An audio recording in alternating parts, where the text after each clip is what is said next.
Oke, sebelumnya perkenalkan, aku Shiva. Jadi nanti yang akan bahas apa namanya tryout ya, tryout biologi. Nanti teman-teman kalau misalnya ada pertanyaan atau misalnya em, apa ya, kayak ada pertanyaan atau ada yang kurang jelas atau misal nanti aku tanya gitu ya, itu bisa menjawab lewat chat atau mau on mic juga boleh sih. Chatnya ke host ya. Ntar aku ganti namanya dulu. Bisa chat yang di chat di sini ya. Gitu. Oke. Di sini dari sekolah mana aja kalau boleh tahu? Di sini ada Almira, Michelle, Dipa, sama Dewi. Dari sekolah mana aja?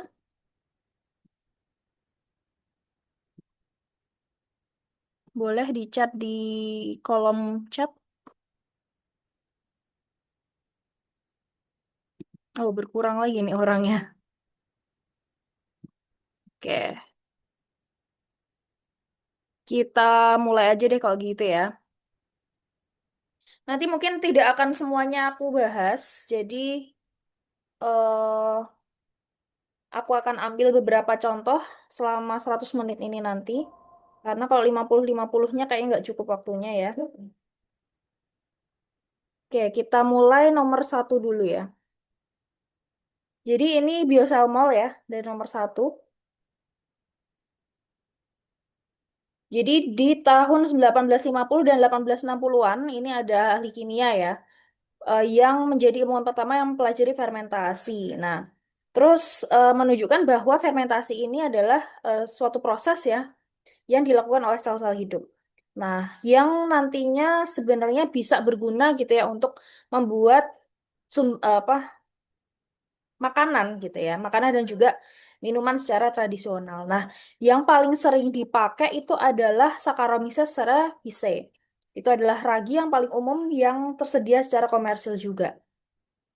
Nah, kalau misalnya kita tahu ragi itu kan berarti contoh apa? Contoh dari jamur ya. Berarti dia ini dari kelompok fungi atau fungi. Nah, terus Saccharomyces cerevisiae ini adalah jamur yang divisinya Ascomycota gitu ya, bisa bereproduksi secara aseksual maupun seksual. Nah, terus ada jalur biogeokimianya ya kan? Kok biogeokimia sih? Biokimianya gitu. Biokimia fermentasi gitu ya, yang ditunjukkan di gambar ini. Nah, kita lihat ya, em, kalau fermentasi itu kan ciri-cirinya apa? Fermentasi itu pasti dia biasanya tidak membutuhkan oksigen gitu kan. Tidak membutuhkan oksigen, terus berarti kan dia anaerob ya.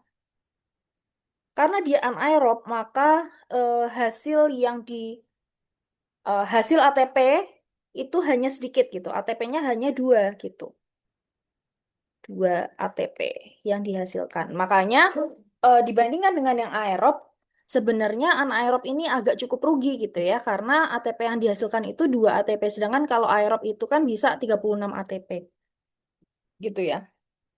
Nah, ini adalah contohnya. Berarti di soal ini kita harus tahu nih konsep dasar respirasi ya kan, respirasi seluler itu. Termasuk nanti di dalamnya kan ada glikolisis, ada apa namanya? Citric acid cycle ya atau siklus asam sitrat dan juga rantai transport elektron atau RTE. Nah, di glikolisis sendiri diingat-ingat lagi bahwa dia dibagi jadi dua fase ya kan. Fase yang berhutang gitu ya. Fase eh, investment ini memakai dua ATP gitu ya. Sedangkan fase payment atau bayarnya itu nanti dia menghasilkan 4 ATP. Jadi net pada glikolisis itu menghasilkan 2 ATP gitu. Nah, nanti yang paling banyak itu pada RTE ini paling banyak menghasilkan ATP.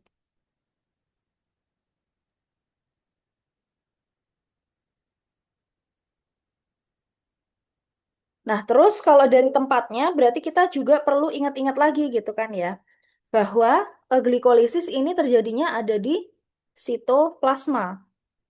Baru nanti dia akan berpindah gitu ya ke mitokondria. Jadi yang CAC dan RTE ini dia letaknya di mitokondria. Nah, di mitokondria ini em, kalau ada oksigen ya. Jadi dia bisa berpindah ke mitokondria ini syaratnya jika ada oksigen. Makanya kalau tidak ada oksigen, dia akan ya stay di glikolisis dan masuk ke jalur fermentasi. Oke, kita lihat yang A ya. Kehadiran oksigen menentukan oksidasi pirufat melalui siklus asam trikarboksilat. Asam trikarboksilat ini adalah citric acid cycle maksudnya. Atau siklus asam sitrat. Menjadi karbon dioksida dan air. Ini betul ya. Jadi kalau jadi ada atau tidaknya oksigen itu menentukan bahwa kalau misalnya ada berarti dia akan masuk ke citric acid cycle gitu ya. Sedangkan kalau tidak ada ya dia akan stay gitu ya di glikolisis dan masuk ke fermentasi gitu. Apakah pirufat ini akan dioksidasi atau tidak gitu ya. Nah, terus komponen utama dinding sel Saccharomyces cerevisiae adalah selulosa dan hemiselulosa. Ini salah karena tadi Saccharomyces cerevisiae adalah fungi. Fungi ini berarti dinding selnya berisi kitin ya. Kalau selulosa dan hemiselulosa ini di kelompok pelantai.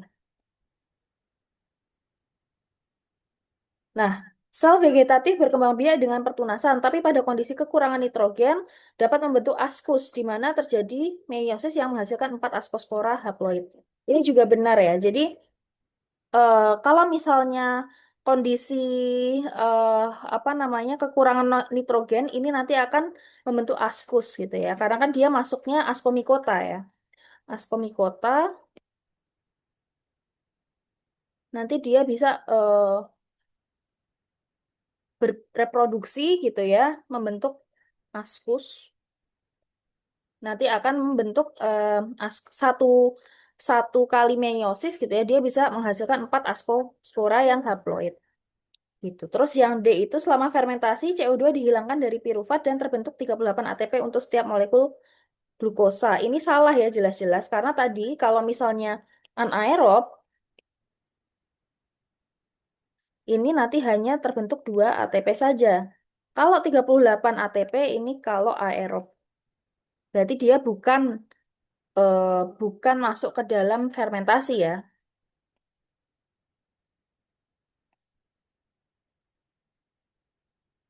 begitu. Jadi jawabannya BSBS untuk yang nomor satu ya. Kalau ada yang mau ditanyakan, boleh ya langsung cat aja. Oke, nomor tiga. Ini bacteriophage ya, tentang bacteriophage. Bacteriophage itu kan basically dia adalah virus yang menginfeksi bakteri. Jadi bakteri itu juga bisa sakit. Nah, bakteriophage ini ditemukan dimanapun bakteri dapat ditemukan karena dia tujuannya bakteriophage menginfeksi bakteri adalah sebenarnya untuk bereproduksi gitu kan. Gitu. Nah, seperti virus pada umumnya, bakteriophage ini membawa suatu genetik material gitu kan yang nanti diinfeksikan gitu kepada sel inangnya untuk menghasilkan partikel virus. Nah, jadi bakteriophage itu ada beberapa macam juga ya. Salah satu contohnya adalah CP1. CP1 ini dia bisa menginfeksi bakteri Streptococcus pneumoniae. Nah, di sini kita bisa lihat strukturnya ya. Strukturnya bakteriophage CP1 A, B, C. Nah, A ini adalah kapsid. Jadi kalau kita lihat di em, sini ya bagian sini. Nah, ini ada beberapa jenis bakteriophage gitu. Ada yang kelasnya Myoviridae, Sicoviridae, sama Podoviridae. Nah, untuk di CP1 sendiri itu masuk ke kelas Podoviridae. Jadi dia tailnya itu nggak terlalu panjang gitu ya. Ini CP1. Makanya kalau kita lihat di hasil gambaran mikrografnya, dia tailnya nggak panjang ya. cenderung pendek gitu. Jadi A ini adalah kapsid, terus B-nya itu adalah bagian dari tail-nya ya sebenarnya ya. Jadi semacam base plate-nya untuk tail gitu ya. Nah, C-nya ini adalah yang bagian spike-nya. Jadi central tail-nya atau kita sebut sebagai spike gitu. Nah, sesuai struktur ini kan masing-masing struktur tuh punya fungsinya gitu. Nah, kapsid ini fungsinya untuk tempatnya materi genetik kan.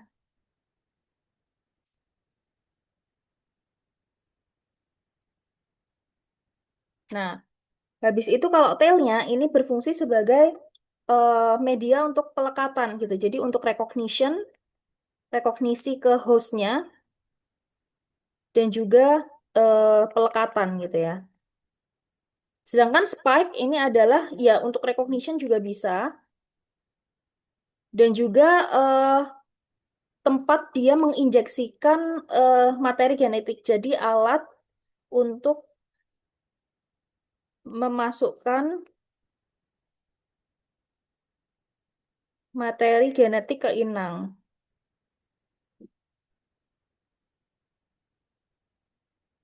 gitu ya. Nah, coba kita lihat dari pilihannya. Nah, ini seperti entitas biologis lainnya, bakteriofage memiliki siklus hidup, ya kan? Dan bisa diamati dengan plug assay. Plug assay ini prinsipnya sama dengan total plate count. Jadi total plate count itu kayak buat menghitung populasi bakteri gitu ya. Cuman yang kalau itu kan kita lihat plaknya ada berapa gitu, koloni forming unitnya berapa gitu. Tapi kalau yang plak assay ini kita melihat seberapa banyak yang mati gitu. Karena kan bakteri itu diserang sama bakteriofage ini kan terus akibatnya dia bisa mati ya kan. Nah, makanya kalau di em, plak assay ini kita menilainya itu yang plak forming unitnya. Jadi menilai berapa yang mati, berapa koloni bakteri yang mati. Jadi kebalikan sama kalau kita ngitung total plate count atau koloni forming unit ya. Jadi kalau menilai jumlah koloni bakteri itu pakai koloni forming unit.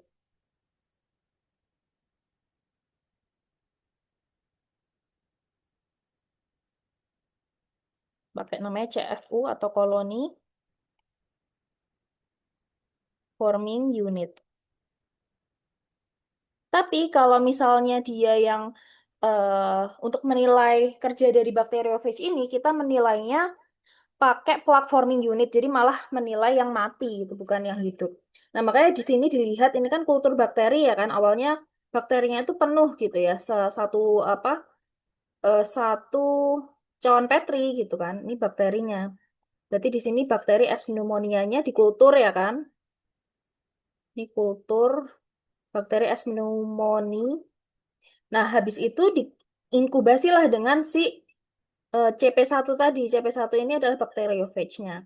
Nah, terus kan ada plak-plak ini. Nah, plak ini artinya bakterinya udah pada lisis-lisis karena diinfeksi oleh CP1. Nah, makanya ketika kita melihat di grafik ini ya kan, time after infection ya kan, dia mulai 5 menit ke 50, ini PFU-nya makin eksponensial gitu ya. Artinya paling tidak si siapa namanya bakteriofage ini bisa bekerja itu melisiskan bakteri itu setelah 50 menit gitu.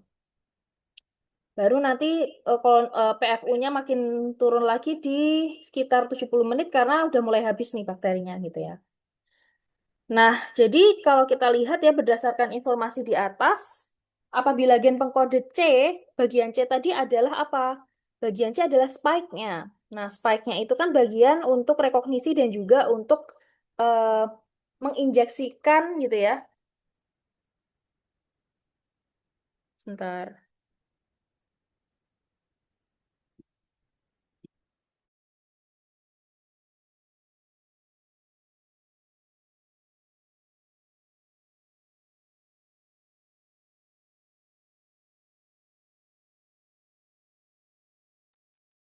Nah, untuk menginjeksikan materi genetik ya kan. Kalau termutasi, akibatnya bakteriofage CP1 akan dapat menginfeksi spesies bakteri selain S. pneumoniae. Ini salah ya. Jadi mungkin kalau kalau pernyataan ininya diganti eh, jadi sehingga bakteriofage-nya itu tidak bisa menginfeksi S. pneumoniae itu malah benar.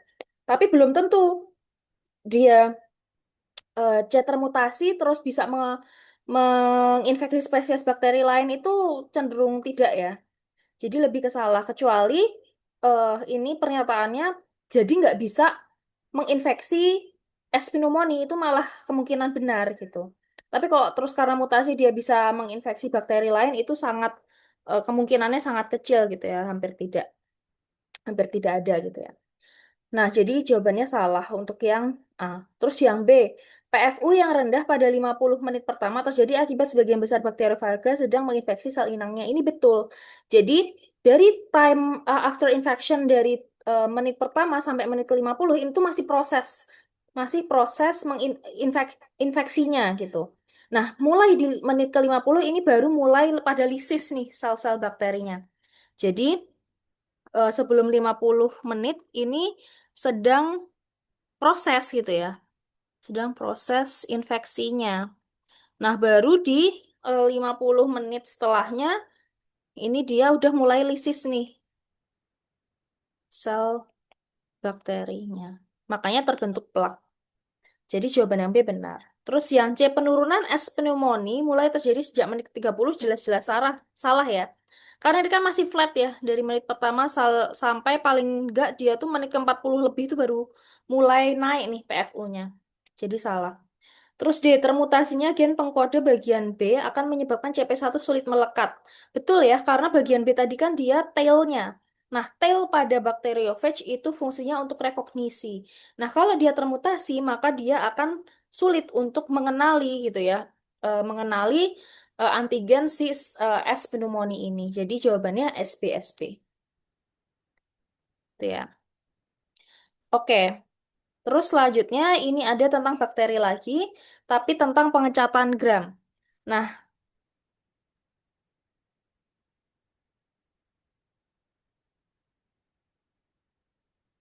pengecatan gram ini itu step-stepnya harus inget ya, nggak boleh lupa ya. Jadi step pertama adalah bakteri itu dikasih sama kristal violet dulu.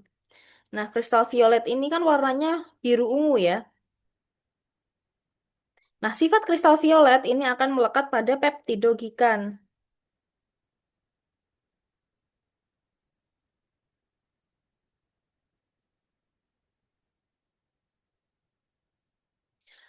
Nah, sebelum itu kita harus tahu juga gitu ya bahwa struktur perbedaan struktur antara bakteri gram positif dan gram negatif gitu. Jadi, mereka memiliki perbedaan struktur dinding sel. Kalau bakterinya itu gram positif, itu dia peptidoglikannya tebal. Peptidoglikan eh, terletak di bagian paling luar dan tebal. Sedangkan kalau gram negatif, dia peptidoglikan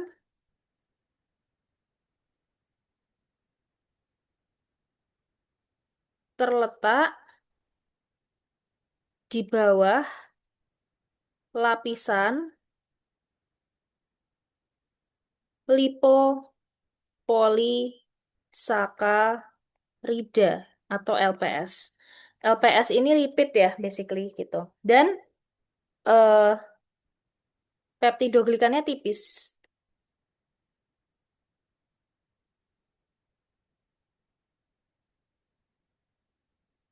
Nah, jadi ketika kita kasih kristal violet pertama kali, dia akan melekat pada peptidoglikan bakteri gram positif maupun gram negatif nih di sini. Jadi, keduanya ini akan memiliki warna biru. Nah, setelah itu akan kita kasih namanya iodin. Iodin ini fungsinya untuk em, meningkatkan ikatan gitu ya. antara kristal violet dengan peptidoglikan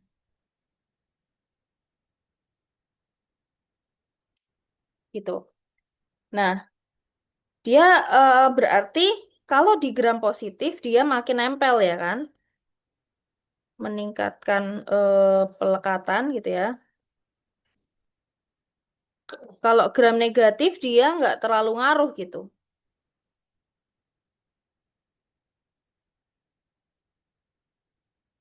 Karena apa? Karena selain peptidoglikannya tipis, dia juga apa namanya? eh dia punya lapisan lipopolisakarida di atas peptidoglikannya. Jadi dia nggak terlalu nempel tuh tetepan gitu ya. Terus setelah itu kita akan kasih alkohol. Nah, alkohol ini dia akan melarutkan LPS. Lipopolisakarida kan tadi lemak ya, lemak akan larut dengan alkohol gitu. Makanya di sini gram positif ini tetap biru karena dia kan peptidoglikan tidak larut alkohol ya, jadi dia tetap warnanya biru. Sedangkan di gram negatif dia akan menjadi transparan. Kenapa? Karena LPS-nya di luar tadi yang udah diwarnai biru itu larut sama alkohol. Nah, setelah itu baru kita kasih namanya safranin. Safranin ini warnanya pink. Nah, dia akan melekat pada peptidoglikan juga gitu.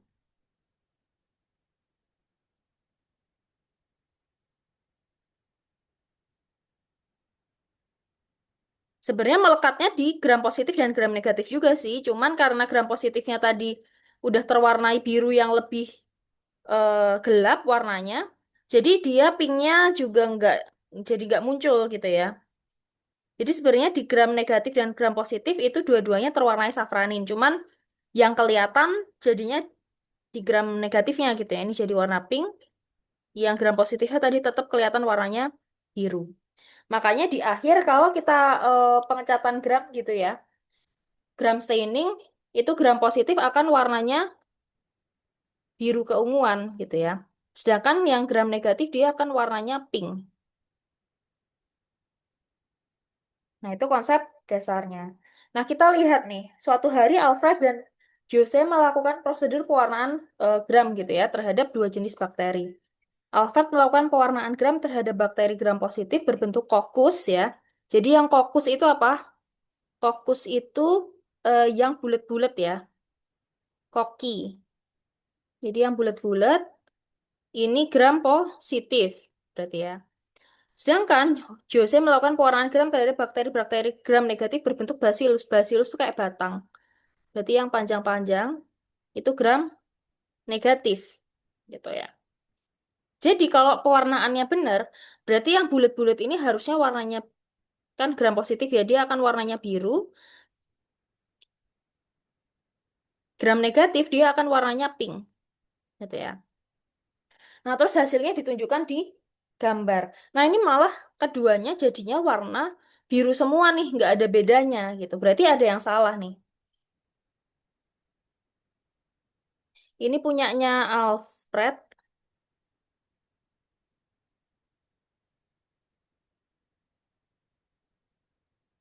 ini punyanya Jose.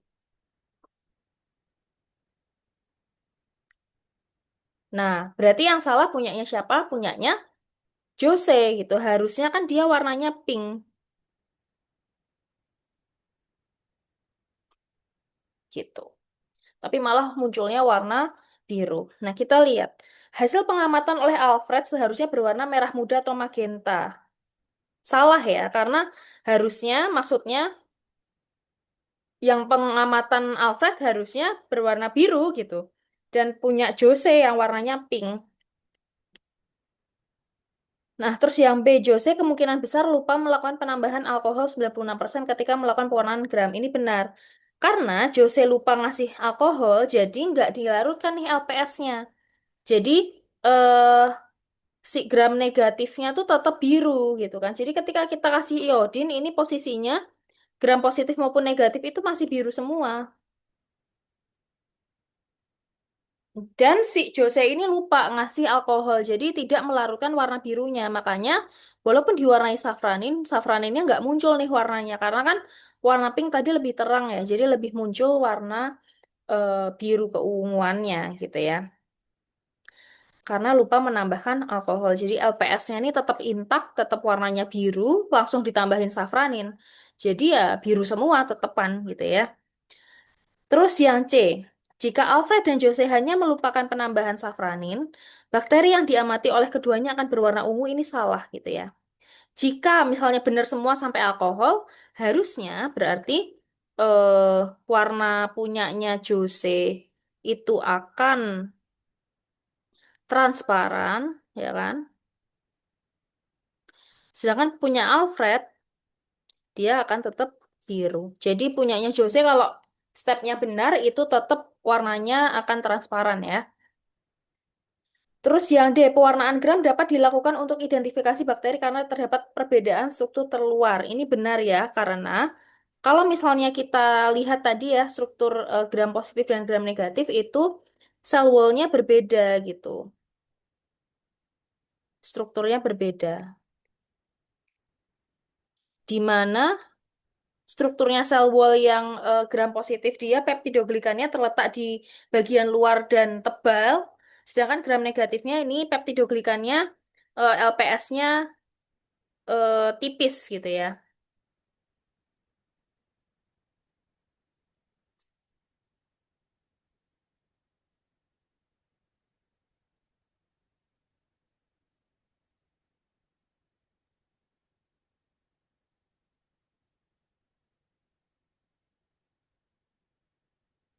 Kayak gitu ya. Kita lanjut selanjutnya. Berarti jawaban yang ini adalah SB.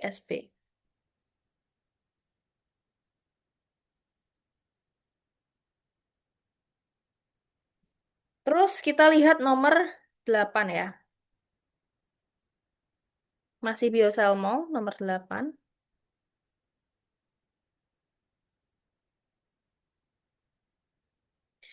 Ini ada tentang alfalfa mosaic virus atau AMV, di mana dia ini em, terdiri dari kapsid dan 4 fragmen RNA gitu ya. Terus protein kapsidnya diketahui berperan penting pada berbagai tahap siklus hidup AMV.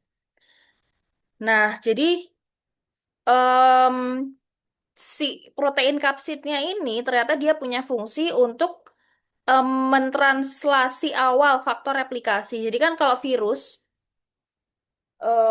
itu dia tujuannya kan ya kalau menginfeksi itu tujuannya adalah untuk berkembang biak gitu ya. Nah, dan dia akan mengintegrasikan genetic materialsnya ke dalam genetic materialsnya si host gitu. Jadi tujuannya virus ini kan dia pakai alat-alat yang dimiliki oleh hostnya. Terus nanti biar bisa dia tuh numpang gitu, numpang pabriknya gitu ya untuk memperbanyak genetik materialnya dia gitu. Nah, ternyata ada satu protein gitu ya yang dimiliki oleh sel inang yang membantu proses replikasi si virus ini namanya ATALKBH9B gitu ya.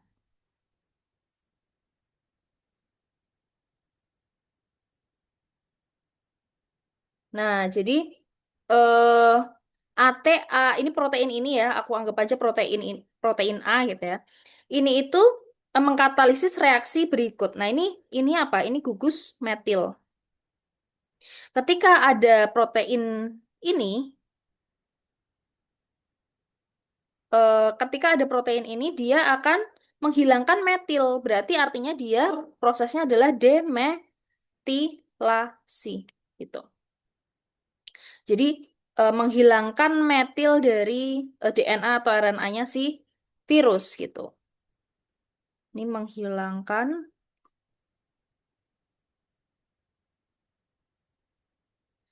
Oke, teman-teman yang baru join boleh nanti langsung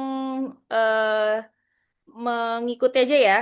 Nanti misalnya ada pertanyaan boleh langsung di eh, chat gitu ya. Oke, jadi ini demetilasi menghilangkan gugus metil dari materi genetiknya si virus gitu, DNA atau RNA virus.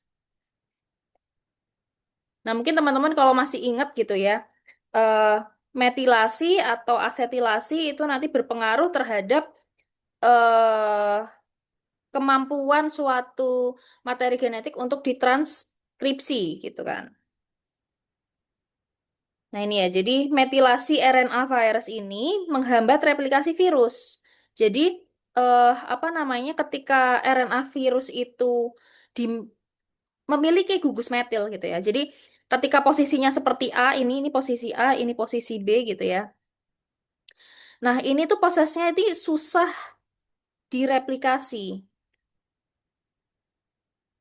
karena biasanya dia metil ini akan membentuk suatu apa ya, DNA-nya tuh jadi lebih ngumpul gitu loh. Jadi lebih apa namanya? Tidak dalam kondisi yang mudah diakses oleh enzim eh, untuk mereplikasi gitu ya. Entah itu apa DNA polimerasa atau RNA polimerasanya gitu ya. Nah, jadi susah direplikasi. Nah, makanya dia itu tuh merekrut protein A ini, si protein ATALKBH9B ini untuk membantu demetilasinya gitu. Sehingga kalau misalnya di demetilasi, dia ini akan mudah untuk direplikasi.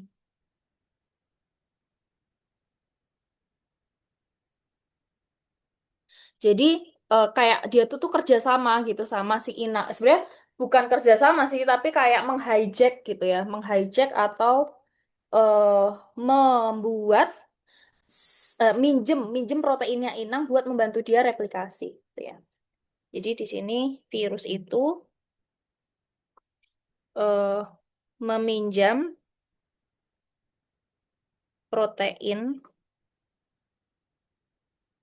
inang untuk membantu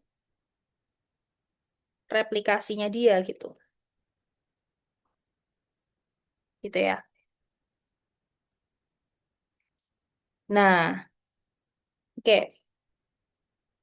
Untuk menguji hipotesis ini, para peneliti menumbuhkan individu Arabidopsis thaliana dengan mutasi pada gen ATALKBH9B gitu ya. Kemudian mutan itu dan wild type-nya itu diinfeksi dengan AMV. Jadi ada yang wild type, ada yang mutan gitu. Berarti yang mutan ini proteinnya itu protein ATALK ini tidak aktif ya. Nah, pemilahan RNA virus dengan elektroforesis gel dilakukan pada kedua kelompok tanaman yang diteliti, gitu ya, masing-masing pada 3 dan 6 hari pasca infeksi. Nah, terus dilihat tuh hasilnya, ya kan?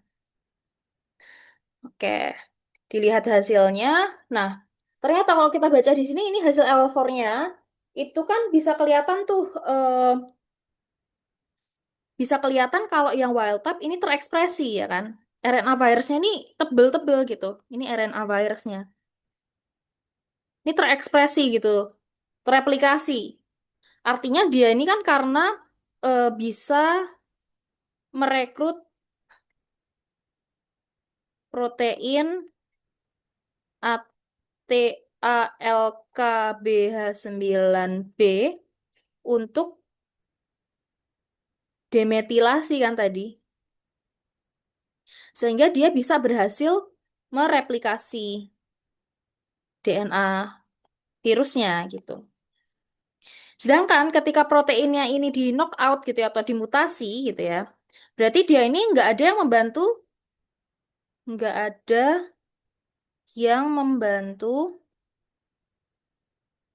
ada yang membantu replikasi DNA virusnya gitu. Makanya dilihat di gel L4-nya itu juga nggak ada gitu kan. Ini tidak terekspresi. Atau terekspresi pun ini tipis ya. Ini ekspresinya rendah gitu, kita bilang gitu ya. Ekspresi DNA virusnya rendah. Ini juga sama gitu ya. Yang di hari ke-6, ini kan hari ke-3 setelah infeksi, hari ke-6 setelah infeksi. Nah, hari ke-6 nih kalau wild type dia DNA virus, RNA virusnya tuh dia tebel-tebel banget nih, makin tebel gitu ya. Terus yang awalnya R4 ini di hari ke-3 belum terekspresi, di hari ke-6 ini udah mulai terekspresi gitu ya, dan cukup tebal gitu. Nah, sedangkan Kalau yang nggak ada atau yang ATALKBH9B-nya ini mutasi, dia ini ekspresinya lebih rendah gitu kan. Ekspresi DNA, sorry RNA ding. Ini RNA ya, bukan DNA-nya. Yang di sini RNA-nya soalnya. Ekspresi RNA virusnya lebih rendah, jauh lebih rendah ya, gitu. Nah, berarti kita lihat nih, yang A, R1 mengandung jumlah nukleotida terbanyak di antara RNA virus yang diperiksa. Kita lihat di sini. Ini jawabannya benar. Kenapa benar? Karena jumlahnya itu kita bisa lihat dari mana? Dari ketebalan bandnya. Ini adalah band elektroforesis ya kan? Atau pita-pita eh, elektroforesisnya ini makin tebal, artinya dia makin banyak gitu. Karena R1 ini dia paling tebal ya kan? Ya nggak terlalu beda sih sama R2, tapi dia kelihatan lebih tebal gitu ya dari R2. Berarti dia memang paling banyak nih gitu. Mengandung nukleotida yang lebih banyak gitu ya. Jadi dia lebih tebal, ekspresinya lebih banyak gitu. Semakin tebal band L4-nya, ini artinya semakin banyak gitu. Terus yang B, hasil electrophoresis gel tidak bertentangan dengan hipotesis yang diajukan. Ini benar juga, karena kan tadi hipotesisnya apa? Hipotesisnya adalah hipotesisnya adalah bahwa protein ATALKBH9B itu membantu replikasi RNA virus gitu ya. Nah, benar kan? Berarti kalau proteinnya ini dihilangkan atau dimutasi, jadi tidak terekspres itu RNA-nya. Maksudnya ekspresinya menurun tuh RNA-nya si virus gitu ya. Jadi ya hasilnya mendukung dari hipotesisnya gitu ya, bahwa memang protein ini dia berfungsi untuk membantu proses ekspresi RNA virus gitu ya. Yang C, hasil menunjukkan bahwa ATALKBH9B secara langsung melakukan demetilasi pada RNA virus. Nah, ini salah. Kenapa salah? Jadi dia nggak direct. Jadi dia itu eh, di apa ya istilahnya direkrut gitu ya, atau disuruh oleh protein kapsid dulu nih. Jadi dia nggak secara langsung, tapi dia harus berinteraksi sama CP protein dulu gitu. Jadi kalau nggak ada protein kapsidnya, dia juga nggak langsung akan memperbanyak, mendemetilasi RNA sih gitu ya. Jadi ini secara langsung ini salah gitu ya. Jadi salah. Jadi dia harus berinteraksi dengan protein CP dulu, baru nanti bisa apa ya namanya? Baru nanti bisa meningkatkan ekspresi DNA-nya gitu. Sorry, RNA-nya. Nah, terus yang D, obat yang menekan aktivitas ATALK-BH9B dapat mencegah metilasi RNA virus pada sel tanaman yang terinfeksi. Ini salah gitu ya. Kenapa? Jadi, kan tadi ATALK-BH9B ini fungsinya adalah untuk demetilasi, bukan metilasi. Jadi, yang tadi di atas ini ya, nih. Jadi, protein ini, ya kan, ini reaksinya itu demetilasi, jadi menghilangkan gugus metil. Kalau metilasi itu kan menambahkan gugus metil nih.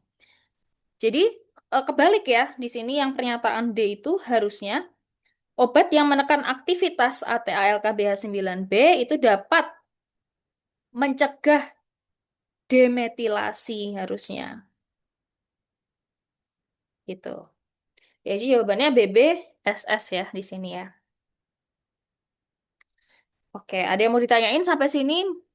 Itu yang baru datang. Nanti kalau misalnya ada pertanyaan atau ada yang kurang jelas dan lain sebagainya, boleh langsung chat aja ya di chat di sini di hostnya gitu, biar aku lihat. Oke, lanjut dulu. Nah, nomor 11 nih. Ini tentang eh, penyerbukan gitu ya. Jadi kalau di tumbuhan itu ada tumbuhan yang tipe outcrossers dan juga selfers. Outcrossers ini dia itu kan penyerbukannya dari pohon lain gitu ya. Kalau self-first itu dia penyerbukan sendiri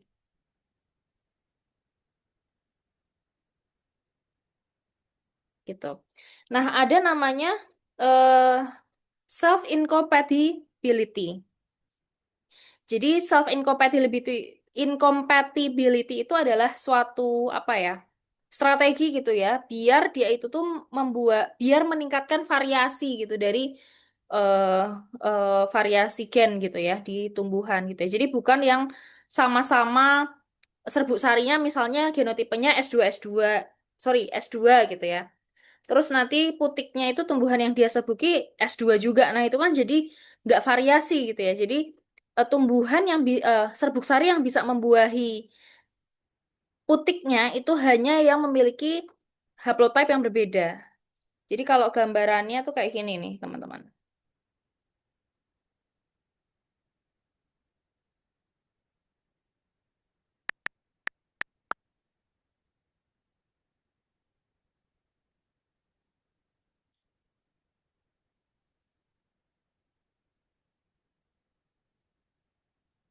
Nah, ini ada dua jenis ya, gametophytic self-incompatibility. Jadi, eh, dia itu berdasarkan gametnya, misalnya kayak tuh dilihat paling kiri ya kan, putiknya tuh S3 S4 nih, tipenya gitu ya. Terus yang menyerbuki itu serbuk sarinya S1 dan S2 itu dua-duanya bisa menyerbuki gitu ya, karena mereka berbeda, nggak ada yang overlapping. Sedangkan misalnya contoh yang tengah itu, yang GSI yang tengah S1 S4 ya kan putiknya. Nah, itu yang serbuk sari S1-nya dia tidak akan bisa menyerbuki gitu karena eh apa namanya? Dia sama gitu. Jadi dia punya tipe gamet yang sama dengan putiknya. Nah, itu dia tidak bisa menyerbuki. Tapi yang S2-nya berhasil gitu ya, karena dia berbeda. Nah, yang terakhir itu kan S1 S2 nih, ini sama persis ada serbuk sari S1 S2 juga yang menyerbuki. Nah, itu dia juga nggak bisa gitu ya, nggak bisa menyerbuki karena ya sama gitu ya. Jangan kalau sporofitik itu dia melihat apa namanya tipenya tuh langsung kayak misalnya itu kan S3 S4 ya. Terus serbuk sarinya tuh S1 S2 tuh. Nah, itu dua-duanya bisa karena bener-bener beda semua gitu. Tapi kalau misalnya yang tengah itu kan S1 S4, terus putih lagi serbuk sarinya itu S1 S2. Nah, karena ada sama-sama S1-nya itu tetap nggak bisa. Jadi kayak all or none gitu. Jadi S1 S2 itu tetap nggak bisa walaupun S2-nya ini kan nggak ada tuh, tapi tetap nggak bisa ya gitu. Nah, terus yang terakhir apalagi yang sama persis itu juga nggak bisa sama sekali. Gitu. Nah, itu self incompatibility dari eh penyerbukan di tanaman ya. Kita lihat di soalnya.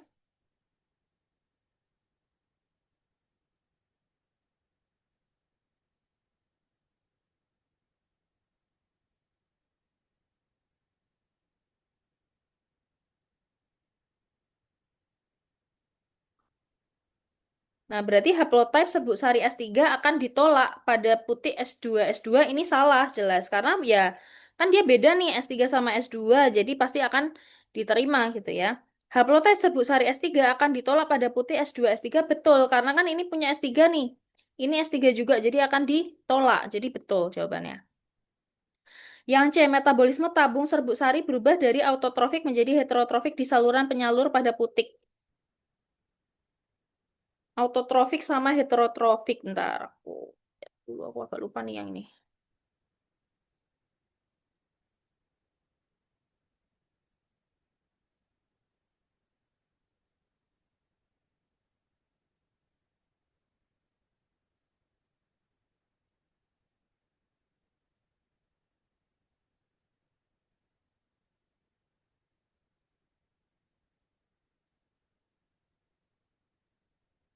Yang D bener ya, karena kan dia untuk memastikan keragaman genetiknya gitu. Nah, yang C bentar, aku agak lupa nih. Metabolisme tabung serbuk sari. Berubah dari autotrof menjadi heterotrof di salur penyalur putik.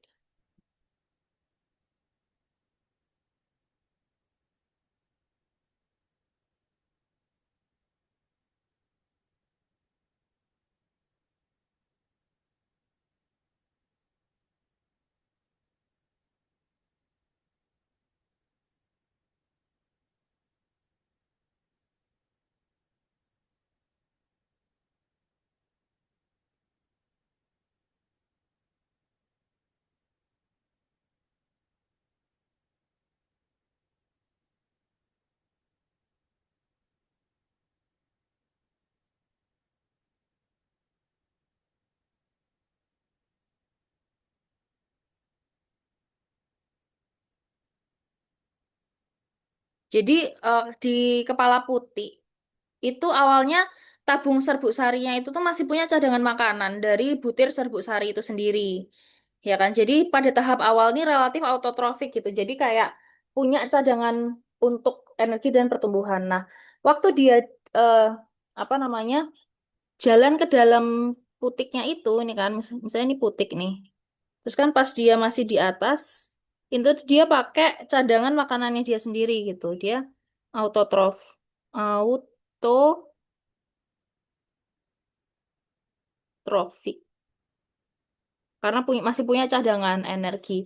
Nah, lama-lama kan dia kan bikin kayak saluran itu ya untuk mencapai si ovumnya gitu. Nah, di sini dia mulai menyerap nutrisi dari jaringan putik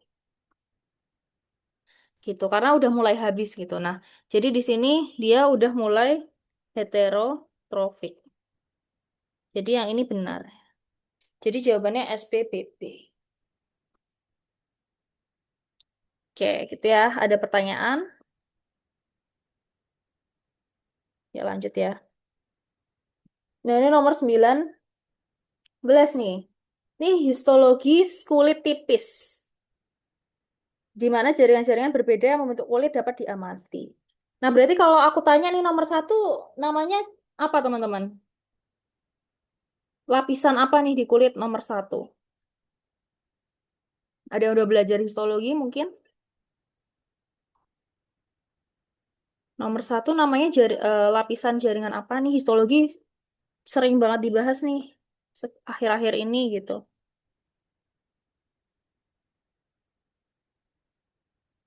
Ada yang tahu? Ini adalah epidermis ya. Oke, ini epidermis. Terus yang kedua ini namanya dermis. Epidermis ini terdiri dari epitel, ya kan? Epitelnya epitel pipih berlapis banyak. Dan karena itu dia kulit ya, dia terkeratinisasi. Terkeratinisasi itu adalah jadi ini ya, ini namanya stratum corneum ya kalau di kulit. Jadi stratum corneum ini dia apa namanya? Stratum corneum ini dia adalah penumpukan keratin karena sel-sel epitel yang mati gitu ya. Jadi stratum corneum itu karena sel-sel keratinosit yang kehilangan intinya dan mati. Nah, itu ada di kulit. Jadi fungsinya untuk menghindarkan dia dari gesekan gitu ya. Maksudnya melindungi dari gesekan. Nah, terus yang ketiga itu adalah stratum basal. Ini adalah stratum basalis.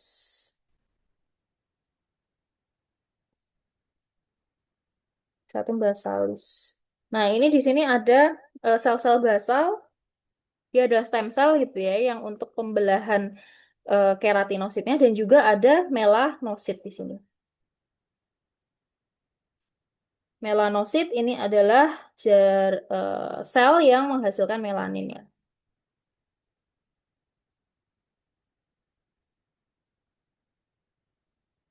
Nah, tapi aku pengen ingatin teman-teman bahwa kalau misalnya kita melihat di stratum basal, itu sel melanosit itu walaupun dia menghasilkan melanin, itu dia warnanya nggak coklat. Jadi kalau misalnya teman-teman lihat yang nomor 3, itu adalah sel-sel basal aja gitu, sel-sel basal tapi yang punya melanin, tapi dia bukan melanositnya, gitu ya. Jadi melanosit itu malah warnanya nggak coklat. Jadi di antara sel-sel basal ini nanti ada sel-sel melanosit yang warnanya nggak coklat sendiri gitu ya. Itu adalah melanositnya justru. Oke, yang A, satu dan dua masing-masing adalah dermis dan epidermis. Ini salah kenapa? Karena kebalik ya. Harusnya epidermis dulu baru dermis. Nomor dua, pada mamalia, satu adalah jaringan kering berkeratin yang mencegah kehilangan air dari tubuh sebagai adaptasi terhadap kehidupan di darat. Ini betul ya. Jadi tadi kan jaringan satu adalah epidermis gitu ya, termasuk stratum corneumnya gitu. Di mana dia itu juga fungsinya selain untuk apa, menjaga dari gesekan gitu ya, itu juga untuk meretain air gitu ya. Jadi biar apa penguapannya itu tidak terjadi terlalu masif gitu ya. Nah, makanya kalau misalnya di pasien-pasien luka bakar, itu juga salah satu tantangannya itu selain infeksi adalah ini kehilangan air gitu ya. Karena barrier yang melindungi kehilangan air itu juga berkurang gitu ya di orang dengan luka bakar. Nah, yang C, tiga adalah sel-sel yang mengakumulasi pigmen untuk melindungi lapisan dasar jaringan. Satu adalah tempat sel-sel germinal atau induk berada dari aksi merugikan radiasi ultraviolet. Ini betul ya. Jadi kan tiga tadi adalah sel-sel basal yang mengakumulasi pigmen gitu, biar melindungi dari UV. Makanya kalau kita berjemur itu kan makin gosong ya, itu karena produksi melaninnya makin banyak gitu. Karena kita makin terpapar UV itu kan UV itu bisa membuat mutasi gitu ya. Mutasinya itu biasanya eh, berupa timin dimer. Jadi merubah susunan DNA-nya itu jadi timin, banyak timinnya. Nah, itu nanti bisa memicu sel cancer ya, cancer kulit, kulit cancer, skin cancer gitu. Nah, itu yang melindungi adalah melaninnya. Sedangkan yang satu itu kan ya satu tuh basically epidermis ya. Itu juga tempat sel-sel germinal induk berada ini yang benar juga gitu ya, karena ada salah satu eh, bagian dari epidermis adalah sel basal itu sendiri gitu ya, yaitu sel germinalnya. Terus yang D, tiga adalah sel-sel yang mengakumulasi hormon yang disebut melatonin. Ini salah ya. Jadi melatonin itu, kalau melatonin ini kan dia hormon yang dihasilkan oleh kelenjar pineal. Jadi tidak ada hubungannya dengan kulit gitu ya. Ini melatonin ini untuk sleep wake cycle. Sleep wake cycle atau circadian rhythm. Nah, mungkin kan ini menjebaknya adalah mirip antara melanin dan melatonin gitu ya. Jadi em, apa menjebaknya di situ aja sih sebenarnya. Tapi kan eh, jelas-jelas salah ya karena melatonin ini tidak ada hubungannya dengan kulit atau sel basal gitu ya atau melanosit. Yang benar adalah disebut melanin bukan melatonin. Harusnya melanin. Oke, sampai sini ada yang mau ditanyakan? Kita lanjut ya. Nah, terkait hormon ya, hormon insulin dan glukagon disintesis di pulau-pulau Langerhans pada pankreas. Keseimbangan produksi keduanya memastikan kadar glukosa dalam darah tetap stabil, ya kan? Peningkatan kadar glukosa merangsang produksi insulin oleh sel beta, sedangkan kondisi hipoglikemik glukagon dilepas oleh sel alfa. Jadi memang di pankreas, kalau kita belajar pankreas, itu kan ada fungsi endokrin dan fungsi eksokrin, ya kan? Fungsi endokrin ini letaknya pada islets of Langerhans,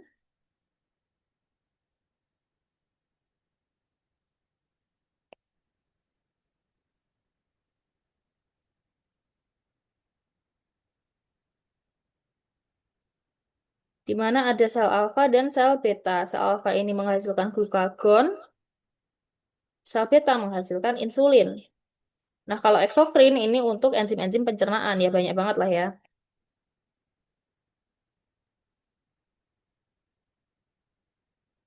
Atau pancreatic enzymes. Ini yang biasanya dikeluarkan di duodenum.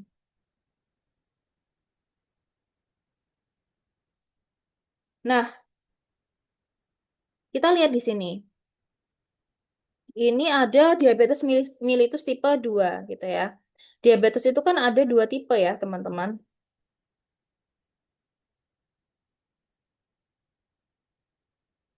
Ada tipe satu. Tipe satu ini dia itu adalah efek dari autoimun. Jadi, sel-sel imunnya itu tuh malah menyerang sel-sel beta pankreas. Jadi, sel sel beta ini rusak.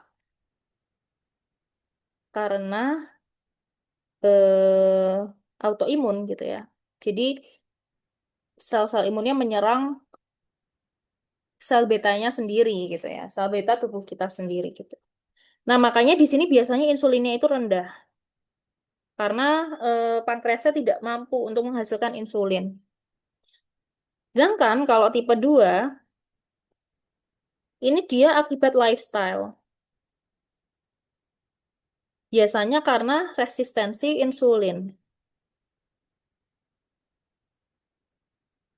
Insulinnya malah biasanya tinggi, tapi tidak ada gula yang mampu dimasukkan ke dalam jaringan juga karena reseptor insulinnya ini resisten gitu ya. Karena keseringan makan makanan yang manis. Jadi teman-teman hati-hati nih kalau yang pada sering makan atau minuman manis gitu ya. Misalnya kayak teh pucuk aja itu tuh satu botolnya itu dia sudah separuh gula harian gitu ya. Maksimal gula harian kita tuh sekitar 40 sampai 45 miligram gula itu. Gram ya. Gram apa miligram ya? Aku agak lupa deh. Gram ding 40 gram. Nah, kalau misalnya eh, teh pucuk itu udah 20-an sekian gram itu udah separuh. Padahal kan teman-teman juga dapat gula dari nasi. Nah, itu makanya kalau sering minum-minum kemasan itu sering banget jadi resiko terhadap diabetes yang tipe 2. Nah, kita lihat nih. Glukosanya kalau misalnya di ini kan T2DM ini adalah type 2 diabetes type 2 diabetes ya. Nah, ini kan mil ya. Mil itu glukosanya itu tinggi terus nih, di atas 200 terus karena tadi insulinnya sebenarnya ada, cuman dia nggak bisa nempel di reseptor insulin. Sehingga dia apa? Ya gulanya nggak ada yang bisa dimasukkan ke jaringan, makanya tinggi terus. Ini gula tidak ada yang bisa dimasukkan ke jaringan ya. Jadi dia di darah terus. Nah, ini yang nanti berbahaya gitu ya, karena dia darahnya jadi manis, terus banyak gula yang terfiltrasi di ginjal gitu ya, masuk ke tubulus proksimal. Tubulus proksimalnya kan harusnya mengangkut lagi tuh gulanya ke darah gitu ya. Nah, tapi karena saking banyaknya gula yang harus diangkut, itu kapasitasnya maksimum si proksimalnya. Jadi ginjalnya juga kerjanya berat gitu. Dan tidak semua gula berhasil dimasukkan ke dalam pembuluh darah lagi. Akibatnya apa? Jadi banyak gula juga yang lepas-lepas ke urin. Jadi urinnya manis. Makanya kenapa diabetes mellitus tipe 2 itu, ya tipe 1 juga sih. Tapi mekanismenya kan agak beda nih. Itu semuanya disebut sebagai kencing manis karena memang urinnya manis gitu. Karena banyak gulanya tuh yang lepas-lepas ke urin. Padahal di urin normalnya tidak boleh ada sama sekali gula itu di urin gitu ya. Gitu.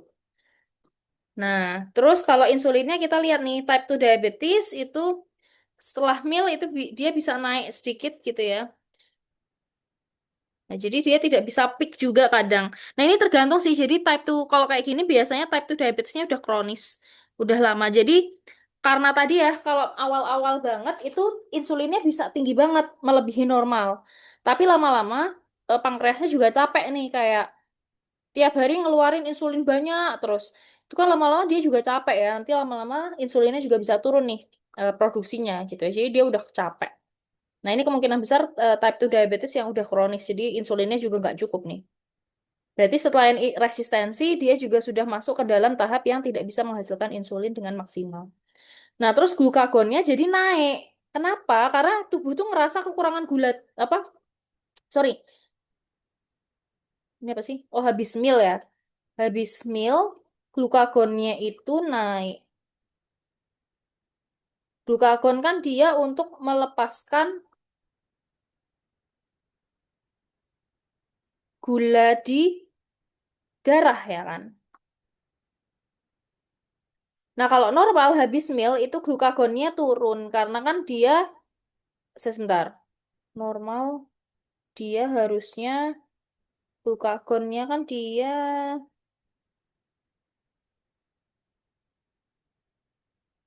kondisi hipoglikemi itu kan glukagonnya dilepaskan ya kan harusnya sama sel alfa. Karena tubuhnya tuh ngerasa kayak jaringan ini kurang gula gitu ya. Jadi dia dilepaskan nih glukagonnya. Nah, karena di diabetes mellitus tipe 2 kenapa kok glukagonnya naik? Karena jaringannya tuh kelaparan gitu. Walaupun gula di darahnya itu tinggi, tapi kan jaringannya nih kelaparan nih. Jadi tubuh tuh kayak ngerasa kalau dia ini masih kekurangan gula gitu loh. Padahal di darah tuh banyak gulanya, cuman nggak bisa dimasukin. Jadi jaringan itu sendiri tuh ngerasa dia masih kurang nih gulanya. Jadi glukagonnya dilepaskan. Jadi makin banyak yang glikogen yang dalam bentuk storage tadi dilepaskan ke pembuluh darah juga. Pada akhirnya ya kayak lingkaran setan gitu ya. Makin tinggi lagi nih apa gulanya, gula darahnya gitu ya. Oke, kita lihat yang A. Peningkatan kadar glukosa dalam plasma orang sehat setelah makan disebabkan oleh peningkatan kadar glukagon. Ini salah ya. Jadi peningkatan kadar glukosa dalam plasma orang sehat setelah makan ini ya bukan karena peningkatan kadar glukagon. Buktinya kan malah habis meal kan glukagonnya turun nih. Tapi memang ya karena dari makanan aja gitu. Dari glukosa makanan aja meningkatnya gitu. Jadi ini salah. Terus yang B, peningkatan kadar glukosa dalam plasma menyebabkan peningkatan kadar insulin yang lebih besar pada pasien diabetes tipe 2 dibandingkan pada individu sehat. Ini salah karena dilihat pada grafik yang kedua ya. Itu penaikan insulinnya nggak bisa semaksimal normal. Nah, ini berarti memang kondisinya adalah kondisi kronis. Kecuali dia awal-awal banget itu masih bisa tuh. Karena negatif feedback kan. Jadi insulinnya banyak banget nih produksinya gitu. Jadi malah hiperinsulinemia itu bisa tapi di awal-awal. Nah, kalau lihat dari grafik yang ini berarti dia udah di fase-fase kronis gitu ya. Kita ngikut di grafik gitu. Jawabannya salah. Terus yang C, produksi glukagon pada orang sehat ditekan oleh peningkatan kadar glukosa dalam plasma dan oleh stimulasi produksi insulin yang terjadi kemudian ini benar ya. Karena kan di normal itu misalnya bentar, ini bentar. Produksi glukagon pada orang sehat ditekan. Ya, jadi kalau benar, kalau misalnya kadar glukosanya naik, itu nanti akan ditekan nih produksi glukagonnya oleh di orang normal gitu ya. Karena kan udah banyak nih. Dan ada stimulasi dari produksi insulin gitu. Jadi dia jaringan tuh udah merasa cukup gitu kan. Jadi ya akan ditekan produksi glukagonnya. Nah, tapi pada pasien diabetes mellitus itu efek penekanan glukosa terhadap glukagon menghilang dan bahkan dapat digantikan oleh stimulasi produksi glukagon. Ini benar juga. Makanya di sini walaupun dia glukosa darahnya tinggi gitu ya, glukagonnya tetap tinggi gitu ya. Karena tadi jaringannya itu tuh merasa masih kelaparan gitu ya, sehingga dia akan tetap em, mencoba untuk menyediakan glukosa.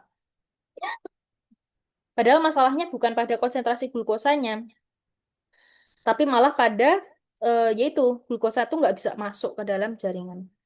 Jadi jawabannya SSBB.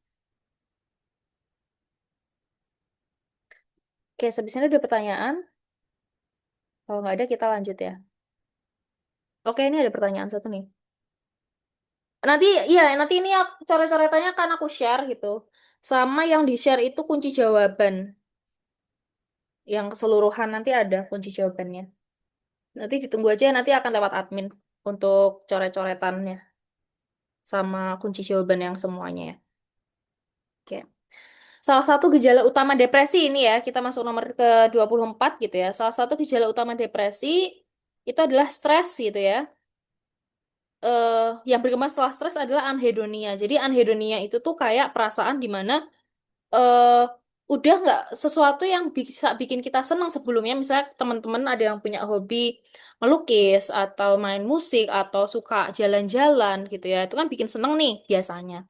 Nah, tapi kalau orang dengan depresi itu yang awalnya itu dia senang punya hobi atau punya hal-hal yang bikin dia senang itu jadi udah nggak menyenangkan lagi gitu bagi dia gitu. Nah, ini kita sebut sebagai anhedonia gitu. Nah, em, ini ada kaitannya dengan dopamin gitu ya, di mana dopamin ini adalah suatu neurotransmitter sebenarnya. yang dikirim ke bagian-bagian tertentu dari otak yang nanti akan menghasilkan suatu perasaan senang gitu ya. Jadi misalnya teman-teman sebenarnya makanya kayak scroll scroll HP gitu ya sampai lama banget itu tuh sebenarnya karena ada pengeluaran dopamin yang besar-besaran gitu ketika kalian ketagihan HP kayak gitu. Nah, ini juga efeknya buruk ya ketika dopamin itu tuh sangat besar gitu dilepasnya dalam satu waktu kayak gitu. Jadi merasa ada ketagihan gitu ya. Nah, salah satu asumsi adalah bahwa stres menyebabkan anhedonia melalui neuron dopamin. Meskipun sedikit bukti yang tersedia untuk mendukung klaim ini. Nah, ini ada percobaan gitu ya untuk mempelajari mekanisme neurologis anhedonia dengan menggunakan metode intrakranial elektroencephalografi (IEEG). Lalu dinilai aktivitas neuron dopaminergik atau yang DA dan neuron gamma yang GABA-nya ya. Nah, tikus pada kelompok eksperimen itu yang dikasih stres ya, diberi hadiah berupa air setelah terpapar stres. Tikus pada kelompok kontrol tidak terpapar stres. Nah, stimulus suara sebagai condition stimulus memberikan sinyal kepada tikus tentang hadiah air tersebut. Oke. Nah, jadi ini kalau misalnya eh dilihat ya, jadi ketika dikasih ini CST apa nih? Condition stimulus.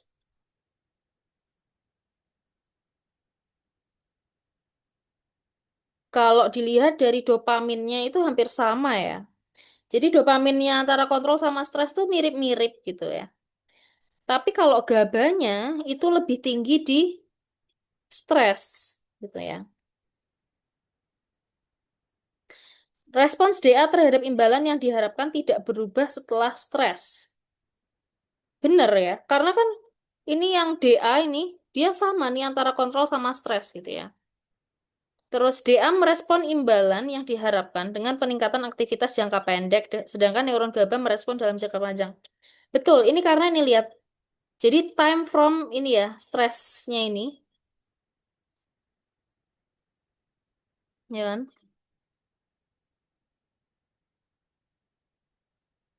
Sebentar, CS plus itu, jadi kan kontrol kan tidak dipapar stres, terus yang ini dikasih stres, terus dilihat DA-nya. Nah, yang tidak jadi ini adalah dikasih air ya kan? Kasih rewardnya itu. Nah, dikasih reward, entah itu kontrol maupun stres itu tetap naik kan DA-nya. Nah, tapi gabanya ini dia lebih meningkat di stres ya. Nah, DA ini memang terus responnya kan dia cuman brief aja ya, cuman berapa second setelah pemberian kontrol stimulus tadi gitu. Tapi kalau GABA dia responnya dia lebih stagnan dalam jangka waktu yang agak lebih panjang gitu ya. Makanya yang jawaban yang B ini benar. Terus yang C baik neuron DA maupun neuron GABA berperan dalam perkembangan anhedonia. Ini salah ya. Karena berarti di sini yang berperan itu lebih ke GABA-nya ya kan. Jadi anhedonianya ini tuh lebih lebih diakibatkan karena GABA-nya, bukan DA-nya. Karena DA-nya tuh lihat nggak terlalu berbeda gitu ya. Yang D aktivitas neuron GABA tidak kembali ke tingkat dasar bahkan setelah stres berakhir yang berpotensi menyebabkan perubahan pada proses silus selanjutnya ini benar. Jadi lihat nih ini kayak naik terus gitu loh GABAnya kalau pada anhedonia. Jadi udah nggak bisa jadi susah seneng lagi gitu karena GABAnya tinggi terus. Sedangkan kalau misalnya yang normal, yang tanpa stres ini dia turun lama-lama gitu kan. Trennya turun. Sedangkan kalau misalnya yang stres dia trennya stagnan gitu. Ini yang menyebabkan anhedonia tadi. Berarti jawabannya BBSB ya. Itu nomor 24. Oke, next nomor 25 ya. Jadi ini ada pengobatan untuk kolesterol basically ya kan. Ketidakseimbangan lipid dalam darah ya. Pasien dengan ketidakseimbangan lipid dalam darah dibagi menjadi dua kelompok. Yang menerima placebo, jadi placebo itu tuh isinya kosong gitu ya. Jadi misalnya pil kosong, bukan obat beneran. Jadi kita bilang placebo itu tuh biar dia tuh sama-sama ngerasa minum sesuatu, tapi sebenarnya itu tuh nggak ada apa-apanya gitu. Bukan nggak dikasih obat gitu di dalam pilnya gitu. Nah, sedangkan kelompok intervensi dikasih pil yang isinya tuh herbal. Nah, selama percobaan ini dikasih terapi statin yang menghambat produksi kolesterol.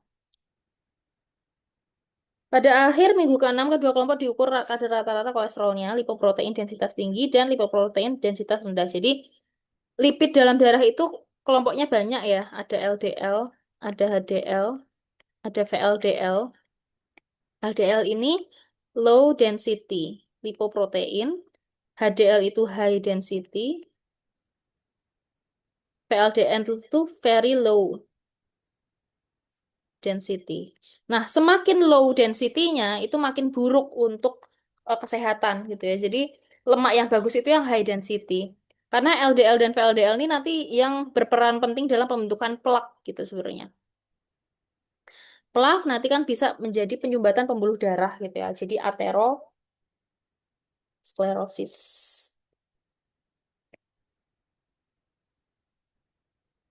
Nah, kita lihat nih. Kolesterolnya jadi kan dikasih awalnya dikasih placebo sama herbal gitu kan. Terus habis itu semuanya dikasih statin. Statin itu adalah obat memang obat kolesterol ya.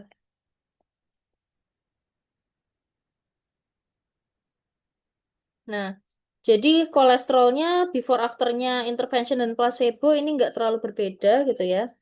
Sorry, maksudnya pas before-nya. Sedangkan afternya itu kolesterolnya yang dikasih intervensi obat herbal dia lebih bagus. Gitu, secara signifikan. Jadi kalau ada grafik seperti ini, ada tanda bintangnya artinya signifikan ya perbedaannya. Jadi memang berbeda secara bermakna gitu. Tapi kalau ini kan sebenarnya beda nih, yang grafik pertama ini, cuman kan dia tidak ada tanda bintang, artinya ini tidak signifikan berbeda. Jadi anggap aja sama. Atau perbedaannya itu tidak bermakna gitu kan jatuhnya. Nah, terus yang HDL-nya itu kalau dikasih intervensi obat herbal sebelum dikasih statin, dia lebih tinggi gitu. HDL itu makin tinggi makin bagus ya. Jadi dia juga berbeda signifikan gitu kan. LDL-nya juga turun signifikan ketika dikasih intervensi obat herbal tadi ya. Oke.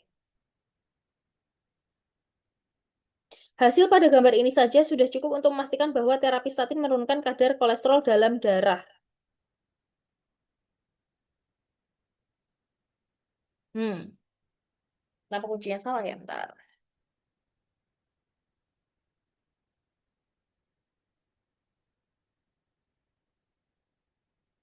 Nah, mungkin harusnya ada percobaan gitu ya.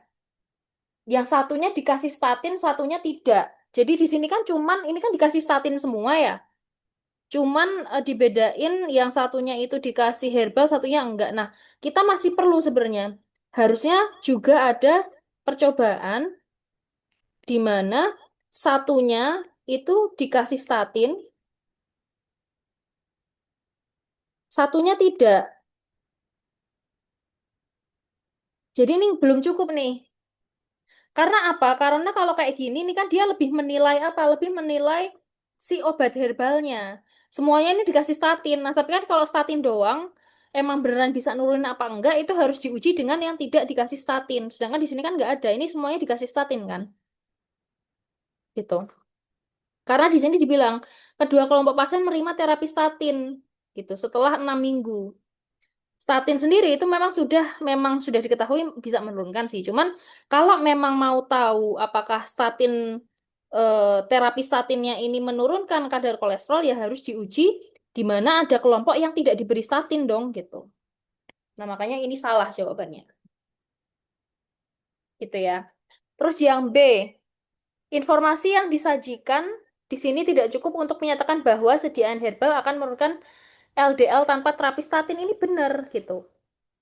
Karena di sini kan posisinya tadi aku bilang dikasih statin semua. Kalau misalnya nggak kasih statin, terus dikasih herbal doang, apakah turun ya ini kita nggak punya data gitu ya. Jadi harus coba juga gitu ya. Jadi sebenarnya kesimpulan dari penelitian yang di atas itu bahwa terapi herbal itu meningkatkan efektivitas statin gitu.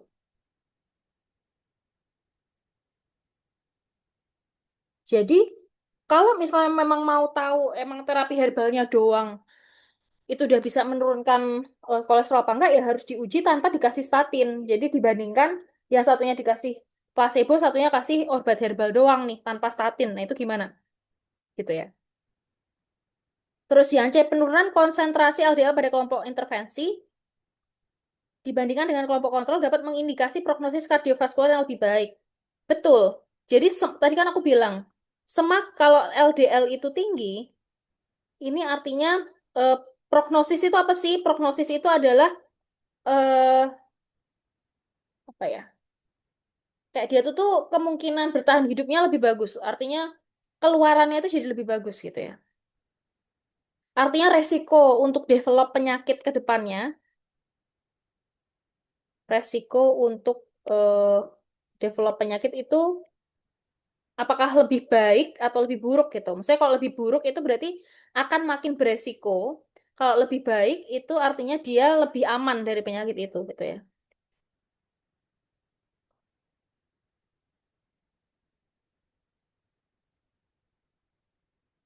Berarti kalau LDL-nya makin tinggi, prognosisnya buruk. Artinya ke depan dia akan eh, resiko penyakit kardiovaskularnya makin tinggi juga gitu ya. Sedangkan kalau HDL tinggi, ini prognosisnya bagus. Jadi resiko penyakit untuk kardiovaskularnya malah lebih rendah gitu ketika HDL-nya yang tinggi. Lebih tinggi daripada LDL gitu ya. Jadi penurun kalau LDL-nya itu turun, artinya yang low density-nya itu lebih sedikit, artinya dia prognosisnya lebih baik nih, gitu ya. Yang D, efek penurunan LDL dari sediaan herbal setelah 6 minggu tidak dapat dipastikan karena kelompok perlakuan memiliki konsentrasi LDL yang lebih rendah sejak awal. Hmm, efek penurunan.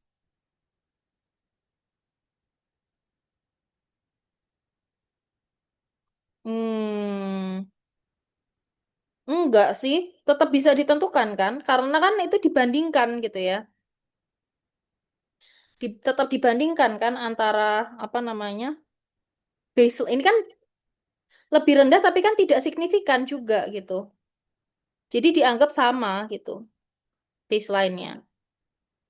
Jadi kita anggap bahwa awalnya udah sama gitu loh karena tidak signifikan berbeda. Kecuali ini jomplang banget gitu ya. Gitu. Jadi SBBS ya yang ini. Oke, next. Nah, ini ada histologi lagi. Jadi ini adalah histologi dari sistem saraf ya. Jadi di sini histologi sistem saraf pusat ya, gitu ya. Dipotong secara melintang atau transversal ya kan. Dan diwarnai untuk lipid. Nah, pewarnaan lipid ini macam-macam, bisa pakai Sudan Black namanya. Nanti barangkali keluar gitu ya. Nah, terus dibandingkan gitu ya, tipe liar sama tipe mutan. Jadi, kalau tipe liar, dia kesimpulannya apa nih? Ini apa kira-kira? Ini adalah mielinnya ya kan, yang hitam-hitam ini. Ini kan aksonnya nih, ini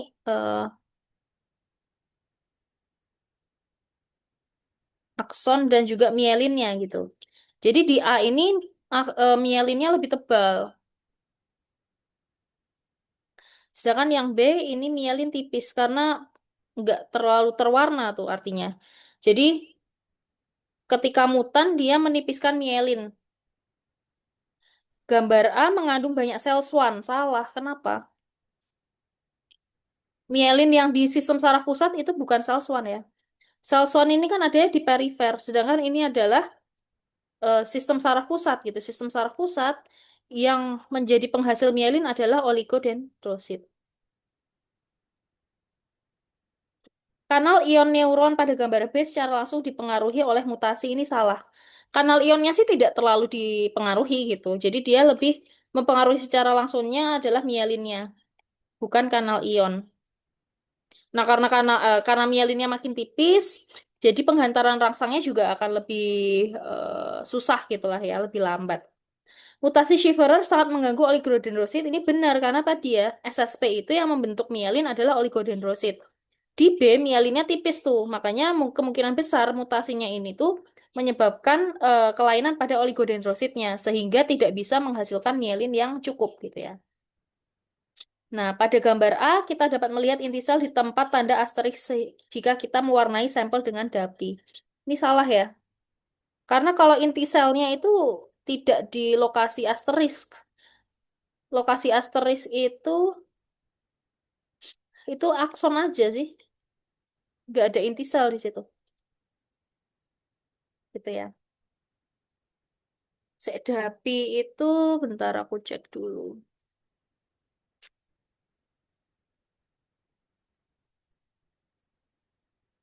Kalau akson kan memang nggak ada apa namanya inti selnya, ya. Inti selnya di sel bodinya gitu. Kalau di aksonnya itu nggak ada. Ini kan akson.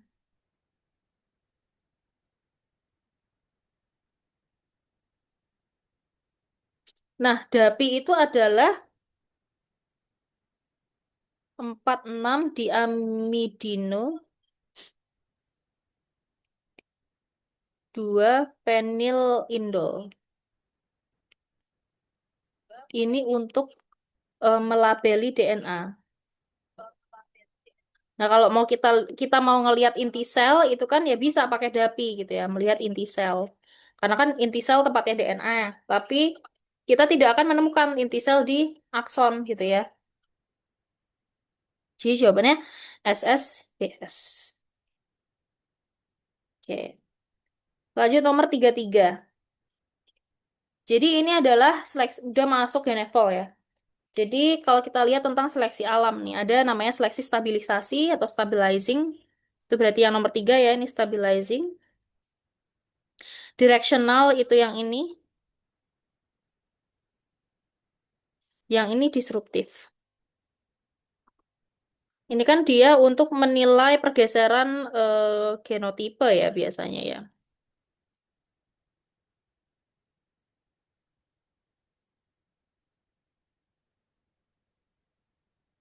Jadi kalau pada directional selection itu dia itu mengarah ke satu genotipe ujung yang menguntungkan. Misalnya apakah lebih menguntungkan dia homozigot resesif atau malah lebih ke homozigot dominan gitu. Jadi ke ujung-ujung yang ekstrim gitu ya. Sedangkan kalau disruptif dia yang paling tidak diuntungkan itu adalah yang heterozigot. Makanya dia akan terseleksi tuh yang heterozigot jadi makin sedikit.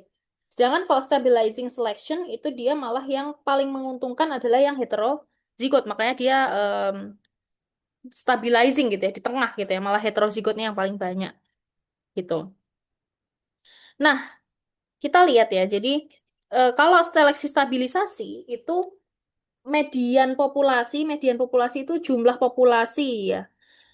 Itu biasanya tetap di tengah gitu ya. Biasanya tidak bergeser. Jadi median populasi itu kan misalnya yang A besar itu ada berapa berapa berapa individu, terus yang A kecil berapa, A kecil berapa gitu ya. Terus nanti mediannya berapa di tengah-tengahnya gitu ya. Nah, seleksi direksional ini bergeser gitu ya mediannya ke arah fenotipe yang lebih menguntungkan. Sedangkan kalau seleksi disruptif ini mediannya bisa tetap sama ya jika seleksinya itu simetris. Jadi A besar sama A besar A kecilnya ini tuh sama gitu. Itu tuh mediannya tetap di tengah gitu ya. Tapi distribusinya memang pecah jadi dua puncak. Tapi median jumlah populasinya jadi tetap sama. Kayak stabilizing gitu ya. Jadi kalau yang A ini adalah satu-satunya mode, ini salah gitu. Jadi memang hati-hati sih dengan kata-kata satu-satunya gitu. Ini kan kata-kata absolut, di mana ini sering menjadi tanda gitu ya bahwa kemungkinan jawabannya adalah salah dibandingkan benar gitu ya. Jadi kalau ada kata-kata absolut misalnya kayak hanya, satu-satunya, semuanya, nah itu anggap jawabannya salah sebelum sampai kalian membuktikan bahwa itu memang seperti itu gitu ya, memang benar gitu ya. Jadi jawab salah until proven otherwise gitu ya. Sampai menemukan bukti bahwa memang ya itu benar gitu. Terus yang B, sebagai respon terhadap semua tanaman yang menghasilkan biji yang lebih keras, suatu spesies burung finch berevolusi memiliki paruh yang lebih besar. Sebagaimana diwakili oleh kurva 2. Ini salah juga, karena kan ini kan menghasilkan biji yang lebih keras, terus dia paruh yang lebih besar. Berarti kan dia menjadi yang direksional gitu, direksional ke arah dominan gitu. Jadi bukan disruptif ya, ini menjadi direksional. Jadi kurvanya kurva satu kalau kayak gini. Jadi salah. Terus yang C, pada suatu populasi burung finch, biji yang paling besar adalah biji yang paling kecil menjadi sumber makanan yang paling melimpah. Maka diwakili oleh kurva 2 ini betul, karena akan paruhnya akan jadi besar maupun kecil sekalian. Jadi yang paruhnya tengah-tengah ini akan terseleksi. Jadi akan menjadi seleksi yang disruptif gitu. Yang D, anjing Siberian Husky harus berevolusi memiliki massa otot yang cukup untuk menarik kereta luncur tapi tidak terlalu berat sehingga tenggelam dalam salju. Maka proses evolusinya ini diwakili oleh kurva 3 ini benar karena dia stabilizing. Jadi dia perlunya itu yang cukup gitu ya. Jadi nggak terlalu berat, nggak terlalu ringan juga gitu ya. Jadi dia akan masuk ke stabilizing. Jadi jawabannya SSBB ya. Ini. Nah, terus nomor 35 nih. Dalam satu populasi, satu dari 90.000. Nih, hemofilia. Terpaut seks resesif, ya kan? Berarti kalau terpaut seks resesif, dia rata-rata akan terjadi di laki-laki, ya kan? Berarti yang A ini salah ya, karena frekuensi penderita hemofilia sama pada laki-laki dan perempuan, itu salah gitu ya. Dalam penghitungan frekuensi alel, perempuan mengkontribusikan jumlah alel hemofilia lebih sedikit. Salah gitu kan, karena X-nya perempuan kan lebih banyak. Jadi dia akan mengkontribusi lebih banyak sebenarnya. Cuman karena X-nya dia tuh ada dua dan dia ini sifatnya resesif, jadi dia perlu kedua-duanya resesif untuk sakit kan. Sedangkan kalau misalnya laki-laki dia X-nya kena satu aja dia udah sakit gitu. Jadi kalau kita bilang kontribusi ya perempuan lebih banyak karena X-nya perempuan juga lebih banyak gitu. Tapi perempuan jarang sakit karena yaitu tadi harus apa ya? Harus meresesifkan kedua alelnya untuk sakit, sedangkan laki-laki cuma satu. Jika populasi memenuhi kesetimbangan Hardy-Weinberg, jumlah laki-laki yang tidak terkena hemofilia sebanyak 99,67%. Berarti anggap aja kesetimbangan Hardy-Weinberg ini kan hemofilia ya kan? Ini satu dari 90.000 anak perempuan mengidap hemofilia. Berarti XR itu di perempuan itu kan 1/90.000. Berarti XR-nya itu adalah akar dari 1/90.000. Berapa tuh?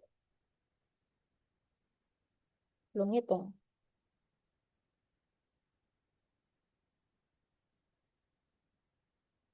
Akar dari 1/90.000. 0,00333 gitu ya. Berarti XR besarnya adalah 1 kurangi 0,00333 sama dengan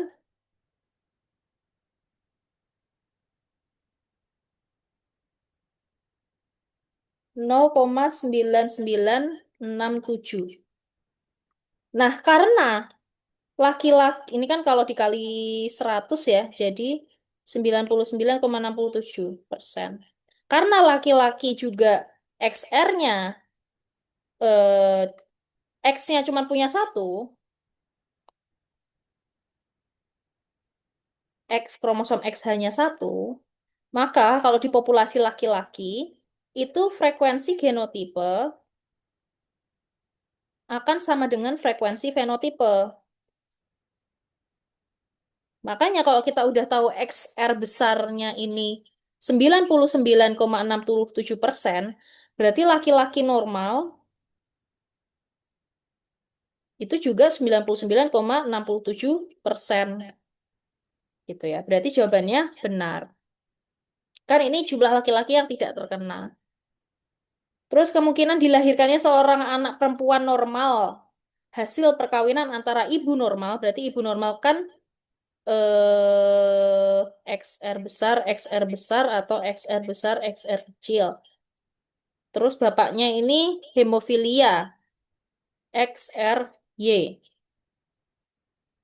Ada pertanyaan apa nih? Kak, kalau yang C pertanyaannya diganti perempuan. Oh, oke. Coba ya bentar. Sebelum yang D, kita coba dulu kalau diganti perempuan. Berarti kalau perempuan berarti gimana? Berarti, iya, kan udah hari Weinberg nih. Berarti kalau mau kita cari yang normal seutuhnya, itu kan berarti 0,9967 kuadrat, ya kan? Berapa nih dihitung. Terus kalau yang heterozigot 2 kali 0,9967 kali berapa tuh? 0,00333. Berapa dihitung. Terus kalau XR kecilnya ya udah jelas 1/90.000 itu berapa? Enggak, ding. Gini aja. 0,00333 kuadrat gini. Berapa hasilnya? Gitu kalau diganti perempuan. Berarti perempuan sehat itu kan yang ini, ya kan? Yang dominan sama yang heterozigot ini yang sehat. Fenotipenya sehat. Ini yang sakit. Gitu. Ya berarti sebenarnya eh, bisa aja sih. Ini kan jelas-jelas perempuan sakit kan segini. Ini perempuan sakit. Kalau misalnya mau cari perempuan sehat, tinggal berarti kan sisanya berapa? 89.999 per 90.000 kan yang sehat gitu. Gitu anomali kompleksitas. Udah menjawab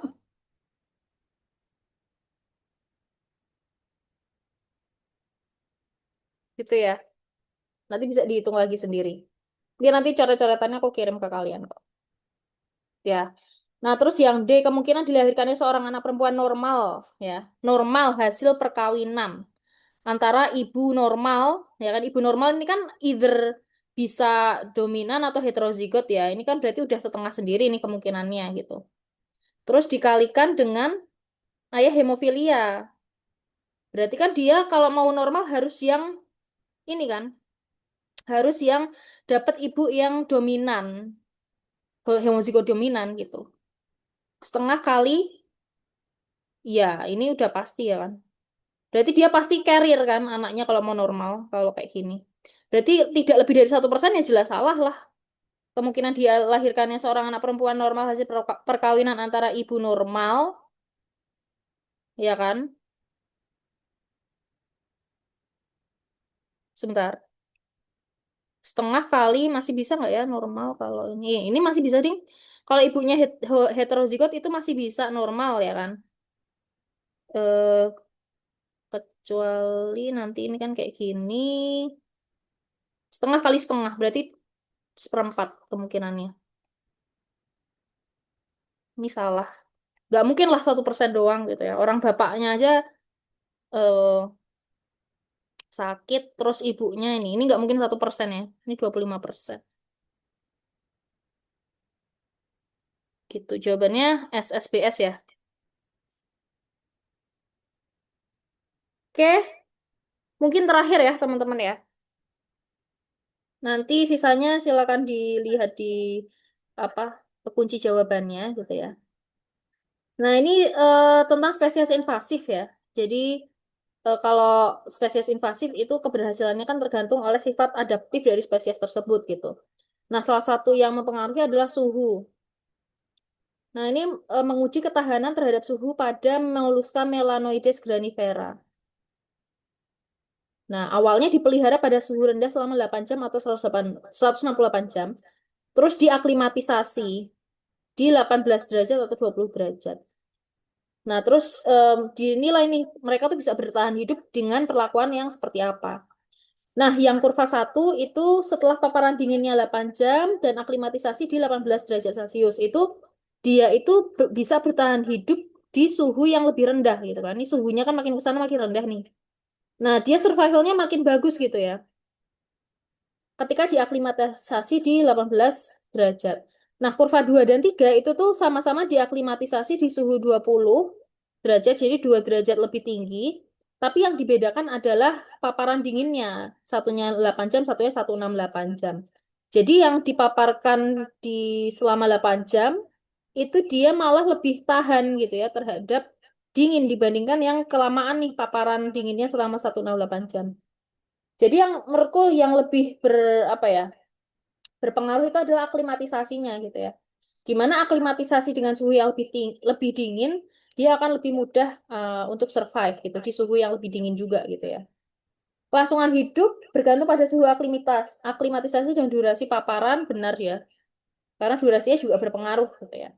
Menurunkan suhu aklimatisasi sebesar 2 derajat menyebabkan peningkatan ketahanan ini benar jelas. Karena kita lihat gitu, ini kan dua-duanya di 20 derajat Celcius, ini 18. Nah, di 18 derajat Celcius itu survivalnya lebih tinggi. Jadi dia tuh mati itu baru mati 100% di suhu 6 derajat. Sedangkan yang diaklimatisasi di suhu 20 dia dikasih di suhu 8 maupun 10 aja dia udah pada mati gitu. Paparan awal yang berkepanjangan terhadap suhu rendah meningkatkan ketahanan dingin ini salah. Kenapa? Karena malah yang di sini ya 168 jam dia malah survive-nya lebih jelek gitu dibandingkan yang cuma 8 jam gitu ya. Jadi itu salah. Terus yang D, jika moluska memiliki kemampuan penyebaran yang baik, ia dapat menyebar dari daerah tropis ke zona beriklim sedang dengan suhu di bawah 10 dan menjadi spesies invasif. Ini salah karena penyebaran doang tuh nggak cukup gitu ya. Karena ini ditunjukkan dari ini dia harus mampu aklimatisasi juga gitu ya. Jadi kalau mau jadi spesies invasif itu nggak cuman berdasarkan penyebaran doang gitu. Jadi pun dia bisa penyebarannya bagus, tapi aklimatisasinya jelek itu belum belum bisa jadi spesies invasif gitu ya. Gitu. Jadi BBSS jawabannya. Ada yang mau ditanyain lagi sampai sini? Oke, kalau nggak ada, mungkin aku cukupkan ya untuk pembahasannya. Nanti bisa dilihat kunci jawabannya dan buat belajar juga gitu untuk persiapan OSP. Nanti akan dikabarkan juga nilainya via admin gitu ya. Jadi nanti ditunggu aja pengumumannya. Terima kasih banyak teman-teman atas partisipasinya. Semoga OSN-nya lancar ya gitu. OSN, OSP-nya lancar. Semoga bisa ada ketemu lagi di pelatihan OSN-nya gitu ya. Oke, terima kasih banyak. Recordingannya juga nanti ditunggu ya, dikonvert dulu. Semoga lancar semua. Aku akhiri. Assalamualaikum warahmatullahi wabarakatuh. Sama-sama semua, UN ya.